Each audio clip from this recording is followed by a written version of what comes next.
All right. Now we come to chapter 23 of the Quintus Silmarillion, titled Of Tuor and the Fall of Gondolin. Now, this was also in the Book of Lost Tales, one of the first that Tolkien actually ever wrote.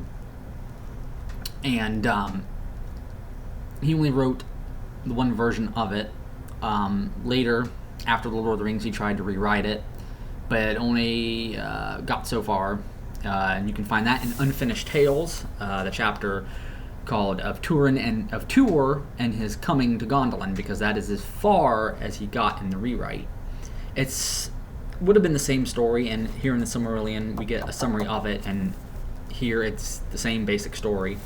It's just the original tale as written is more descriptive, and probably would have been more so had he finished writing it. And the little bit that we did get, very much more descriptive. Now we have to back up a little bit.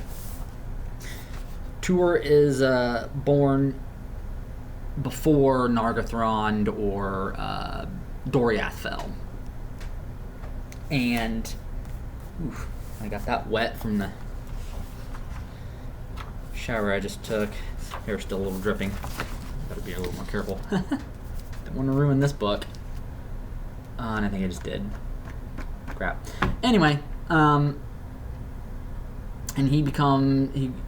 when he's 16, he basically becomes an outlaw. 16, 19 years old, he becomes an outlaw. He's originally a thrall or slave of the Easterlings, and he escapes.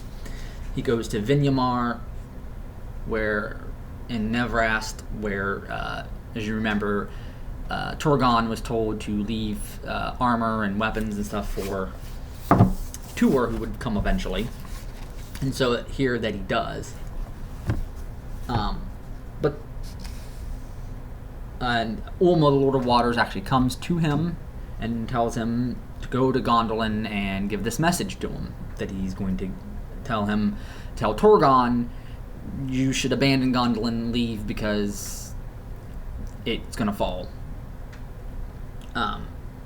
And while Tuor is out, he meets an elf from Gondolin that had been sent out as an ambassador to Valinor, but never made it.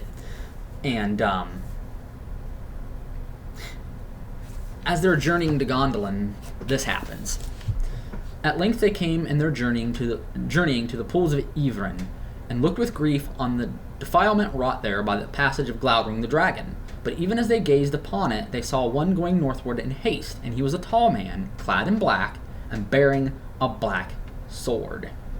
They don't know who he is, but if you remember in what this is referencing, this, of course, is Turin Turambar, who is fleeing Nargothrond to find Philivren, the daughter of Orodreth. Of course, he never finds her. She is dead. But they finally do come to Gondolin.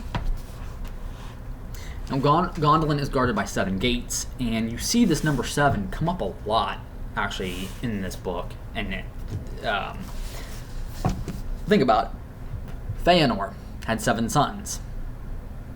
We learn here, and in The Lord of the Rings, of the 7 stars in the sky, that basically, it's one of the Dippers, I believe. But it is very symbolic. When you get to The Lord of the Rings, it is a sign of the kings of Gondor. But then you see later on also the 7 rings of the dwarves that are forged. You see this number 7 come up a lot, and you even see it come up a lot in the Bible, and there it basically means spiritual completeness. And you even see the number 7 here even more as we read through this. And of course, Torgon first rejects Ulma's advice. Maeglin has a part in that, and he becomes jealous of Tuor because Tuor becomes one of the king's counselors, and the king listens to him. And the king's daughter, Idril, falls in love with Tuor. And so we end up having the second union of elf and mortal, that of Tuor and Idril. And they have a son, Earendil, the half-elven. And he is 7 years old when Gondolin is attacked. Now, how this comes to be is Maeglin, as we remember, he's jealous and he's always wanted Idril. And so he's captured by the spies of Morgoth, and he reveals to Morgoth everything he knows. Where Gondolin is, all that stuff. So now the enemy knows, so he sends his Balrogs and his dragons and his orcs, all of them down there to Gondolin to destroy it. And this happens when Eärendil is 7 years old. Idril and Tuor got married when Tuor had been there 7 years. So see, you get this number 7 popping up a lot.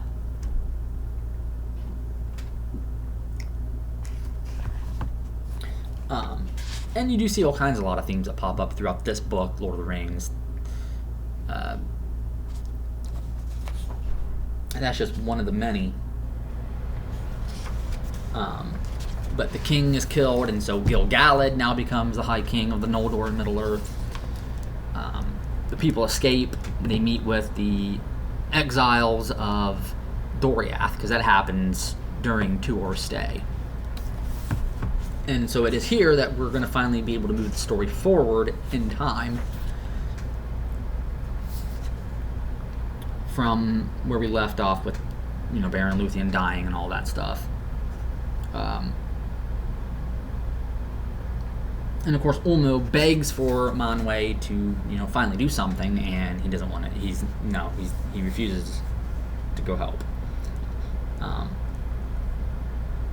Morgoth, he just sits back and bides his time, waiting to see the oath of Feanor and his 7 sons, what's remaining of them, of course, play out, because he thinks that in the end this will work in his favor.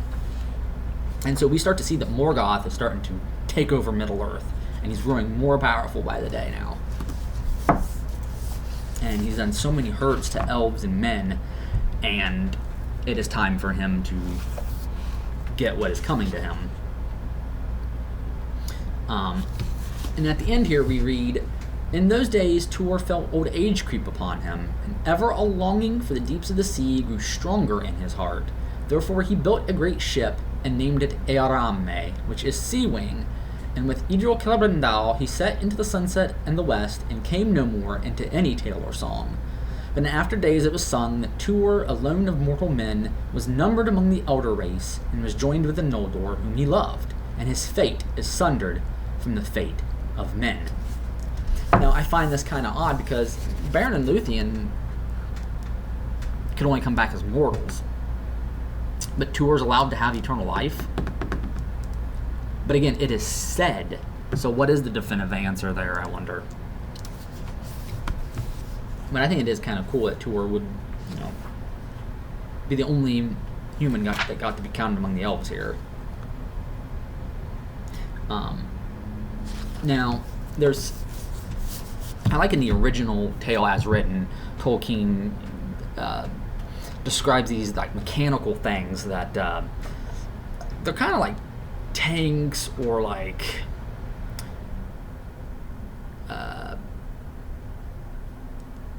I don't know. It's just these things. They breathe. He calls them metal dragons, and they breathe fire, and troops come out of them, kind of like troop transports or whatever. Very, I don't know. To me, it seems science fiction-y, which is pretty cool. And Gondolin, of course, in the original tale is mentioned that is greater than the falls of other ancient cities that have fallen, and Tolkien gives elvish names to these places of Troy, Babylon, Nineveh. And I think Fall of Gondolin goes neatly in with, it fits right with the Aeneid and the Iliad and all these epic stories about these falls of these cities. And if Tolkien had rewrote the story, it would be right up there with those works. And I kind of almost wish that he had finished it so that we could have its own special book, which we did get, Christopher Tolkien, the last book he published. But it's just a collection of stuff that had already been published here and in the history of Middle-earth and Unfinished Tales.